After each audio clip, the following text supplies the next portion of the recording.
Okay, so we've had this car in the shop for a long time now, doing a bunch of different stuff to it, and then it's typical snowball rolling downhill. But the base question is what is wrong with somebody like me that has a really nice old Biscayne and just can't leave it alone?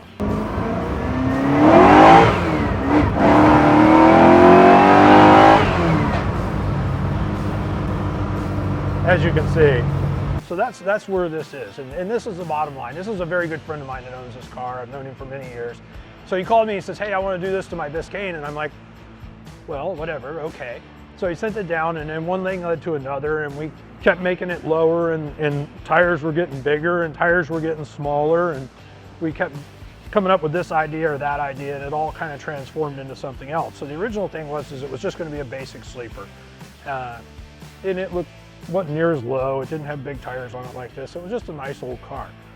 And then, like I said, snowball rolling downhill. This got changed and that got changed, and you know, what leads somebody like us to sit around and think, you know, I got this car, why don't I just do this to it? And it makes no sense, but this is what we do. And we can't help it. It's a problem that we have, and we enjoy it, and it's no different than a heroin addict or something else. And it isn't really that bad. It is that bad for us sometimes. Why do I have 3 race cars, and why do I have the things that I have? It's because I have the problem. Very bad, maybe worse than most people. But this car, like I said, it kind of looks like mom's car. It's pretty unassuming. It doesn't have a wild fancy paint job on it. It doesn't have wild fancy wheels. But when you start looking at it, it's got big drag radials on it, and it's low to the ground. And if you start looking around the back of it, it's got 3-inch exhaust. And then if we come to the back of the car, and we look in the trunk, this starts to be an indicator that something significant is going on. We have the A1000 fuel pump, which that's supporting a lot of horsepower. We have the fuel cell itself to control fuel, move the weight a little bit aft in the car. We can fill from the side, so you can't really tell anything. You don't have to open the trunk to fill it. The battery's in the back. The number 8 fuel line going forward. All of these things start to tell you that there's really something going on. If you look underneath the car, it now has a 9-inch in it instead of the older end that it came with. It's been narrowed. It's got Willwood brakes in the back of it. The frame's been reinforced. There's a lot of things when you start looking at this car that start saying, hey, maybe this isn't just a regular old Biscayne that has a 327 in it. If you look at the dash inside, the dash is a digital dash. It's race car type dash. But again, until you start really looking around on the car, you don't see these things. So we're going to go for a ride in this car, and we're going to see what something like this does. This car probably came with a 327 originally. It probably had a power glide in it. It was probably something that mom took kids to school in. Well, the engine is now twice that size, or nearly so, and it's got a stick shift transmission, which is also a little bit odd for something with this much horsepower because it's a bit of a handful. But this is what the customer wanted. Again, he's a good friend of mine, and he has the same disability that I do. So we're going to look under the hood real quick before we go for a ride. And the valve covers, the first thing you're going to notice, the valve covers say, oh, it's got a 427 in it. How cool is that? Yeah, well, the valve covers say 427. It's not a 427. It's actually 632 cubic inches. And if you look at the fuel, or the radiator, the cooling system that we had to make for the car to get it so that we could drive it around on the street, let alone run the air conditioning, this is starting to give away all of the things that we did to the car to make it work and drive and, you know, make several hundred horsepower without too much trouble. The air conditioning does work. It was blowing at 42 degrees or 43 degrees, something like that, which based on the ambient temperature was really good. You can see the manifold. I can't remember who made the manifold for us. So we wanted to keep the flat hood on it. We looked at putting a scoop on it, and everything we looked at, it looked like shit. So it cost a fortune to keep the flat hood on it. But that intake manifold was custom made for the car to fit under the hood, and it just barely fits under the hood. It's also a lot better as far as making the car produce horsepower and make it drivable and make it run on pump gas. So everything that we did by removing the big carburetor that we had on it went in the right direction. That's part of the reason it was here, is it had a carburetor on it, and then we decided we wanted to keep the flat hood, and we couldn't fit the carburetor. We could fit the carburetor, but we couldn't fit any type of air cleaner. So we had to wait for the manifold to be built, and there's a number of things. It takes a while to do something like this when you basically don't plan it, you just start building. And that's what we did here. Again, most of the cars we build, we try to make a real good plan, we try to work the plan, and that makes it a lot easier and quicker to get done. We didn't really do that here. We kept, messing with it, and we're like, oh, this is a good idea, or that's a good idea, let's do this and let's do that. And this is the result. It's a pretty cool car. It looks freaking fantastic.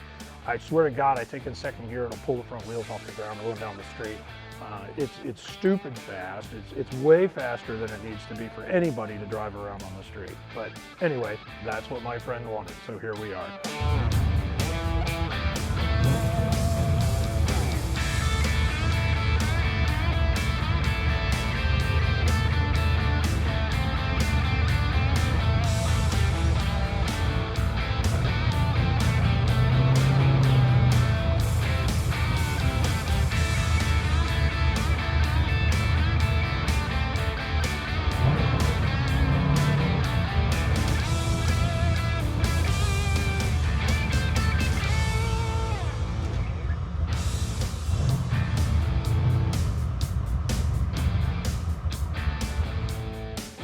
So we're going to go for a little ride in this thing.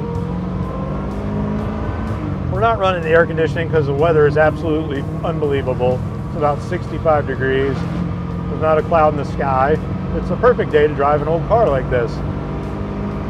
So we'll let it get warmed up and cleaned out a little bit. We're going to go out into traffic. The car does shake and quiver, and it makes all kinds of noise, and it's just completely ridiculous, to be honest with you, but it's exactly what we wanted.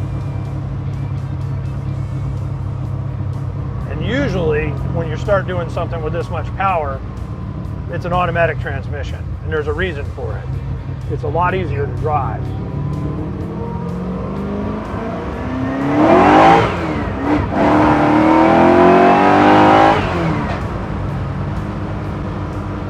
As you can see,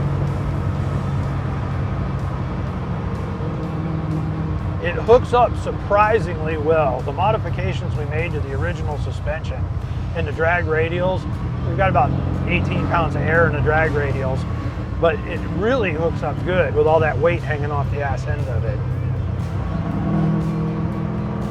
It likes a little bit of RPM. It doesn't really seem to like to even run under about 2,000 RPM. And we've tuned and tuned to try to make it better, but the nature of things, it's just not real happy.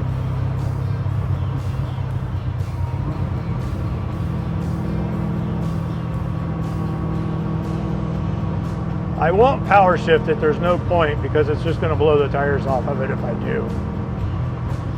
And I got to send it back to North Carolina, so I don't want to break it. I'll let him do it.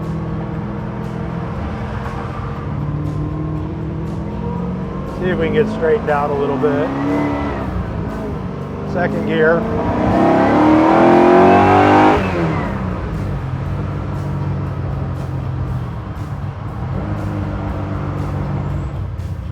Temperature was a big deal. The temperature right now is running at about 180, which is just off the thermostat.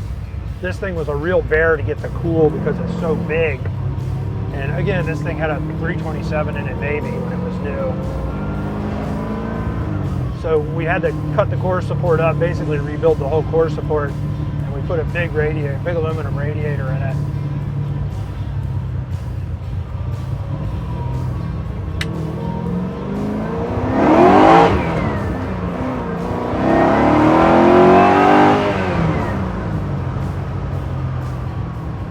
Actually stops pretty good too. It's not bad for the big old barge.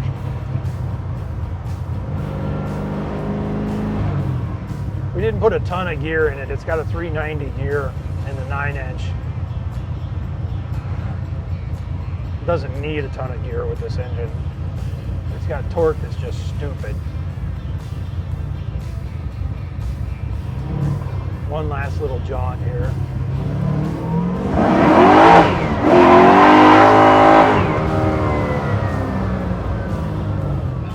Yes, that was tire spin and smoke.